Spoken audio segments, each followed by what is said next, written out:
I guess the challenge is that we're not kind of set up to think of the ways in which humanities engages with the outside community. So there are some areas within the broader faculty that obviously do it. So education, it's always engaged with, say, the secondary school and primary school sector, the preschool sector, because students are moving back and forth all the time. There's strong connections to schools.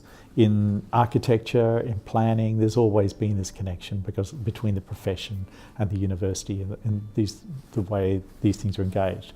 But in the kind of mainstream humanities, if you like, areas, in history, in languages, in philosophy, in cultural studies, then there hasn't necessarily been this idea that these areas are naturally engaged with industry, as you might call it. And we also tend to think of industry as being things like manufacturing or business, but we don't tend to think so much around what we call the GLAM sector, galleries, libraries, art galleries and museums. So we know that happens, but we don't often, it's not on the radar as a kind of engagement that we're doing.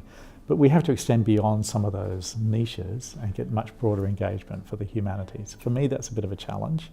I know it's happening. I think it's happening better here at Curtin than in many other places, but we have to do more to kind of expand and develop that. So for me, that's a challenge.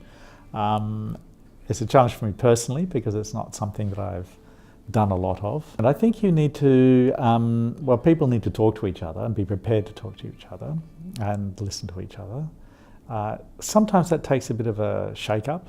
So you have to put people in sometimes a slightly uncomfortable setting where they see that they have to adapt to changing circumstances, that it becomes almost necessary.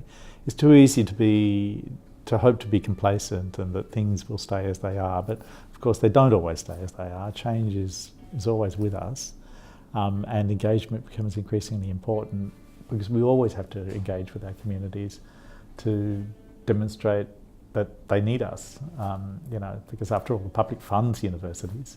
So if we're not engaged, then there's no reason for them to feel that they should do so.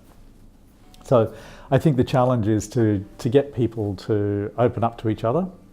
A little bit of, destabilisation, some shocks of the new, challenge various things, push people into positions where they really are kind of forced to somehow adapt to changing circumstances and therefore talk to each other. If you can show people examples of engagement that have worked really well, and it's kind of, you show them something and they look at it and think, I want one of those too. So if then you can kind of find ways of enticing people towards these sorts of things.